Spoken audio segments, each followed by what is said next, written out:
saudaraku yang kekasih di dalam Tuhan. Jumpa lagi dalam berkat hari ini.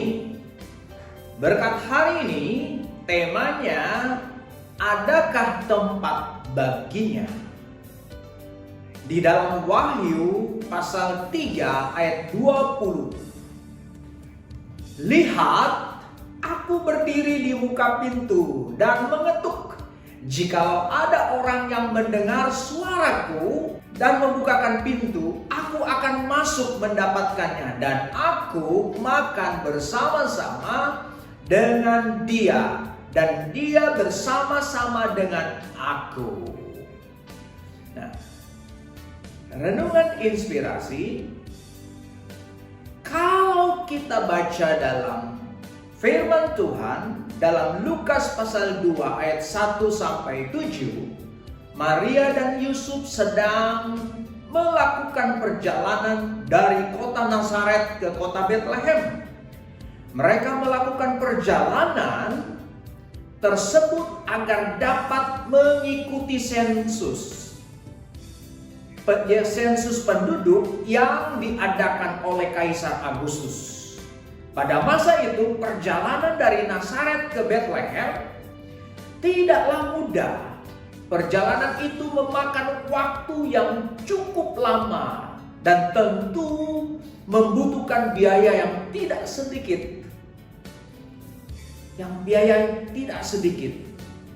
Nazaret terletak di Galilea, sebelah utara Yudea.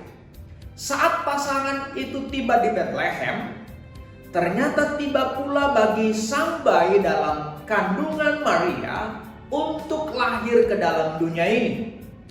Kalau kita bayangkan, tentu tidak mudah bagi Maria menghadapi situasi itu. Melahirkan di negeri yang asing dan jauh dari sanak keluarga yang dapat memberikan pertolongan. Kesengsaraan mereka makin lengkap ketika beberapa pemilik penginapan yang mereka datangi menolak memberikan kamar bagi mereka. Sehingga Maria harus membaringkan bayinya di palungan. Sungguh ironis, raja segala raja yang datang ke dunia untuk membebaskan manusia dari dosa justru tidak mendapatkan tempat yang layak sebagaimana mestinya.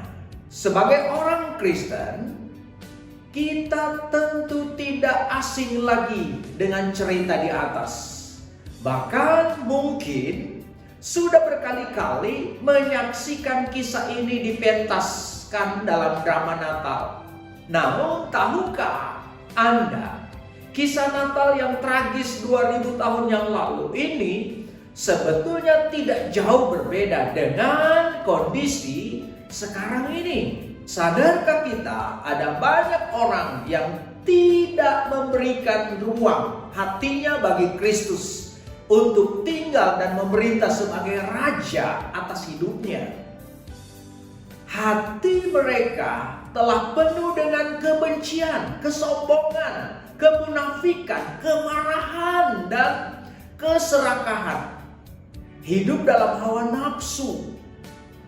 Saudaraku, besok kita akan memperingati kelahiran Kristus ke dalam dunia. Mari kita gunakan momen ini untuk melihat ke dalam hati kita masing-masing. Apakah Kristus ada di dalam hati kita dan memerintah sebagai raja di dalam hidup kita? Jika belum, jangan keraskan hati Anda. Bukalah pintu hati Anda dan pandanglah Yesus dan persilakan Yesus untuk masuk, tinggal dan memerintah atas seluruh hidup Anda. Ketahuilah bahwa Yesus Kristuslah yang berhak mendapat tempat yang paling utama dan teristimewa dalam hati Anda. Saudaraku, yang harus dilakukan, bukalah hati Anda dan izinkan Dia memerintah sebagai raja atas hidup Anda. Sebagai hikmat hari ini, jika seandainya ada yang Tuhan inginkan minta dari diri kita, maka yang diminta oleh Dia adalah hati kita. Amin. Bahwa di surga kami bersyukur buat kebenaran-Mu atau buat berkat-Mu yang kami boleh terima lagi pada hari ini. Kami bersyukur sebab Engkau telah lahir bagi kami dan kami dibebaskan. Terpuji nama-Mu, dalam nama Yesus kami berdoa. Amin.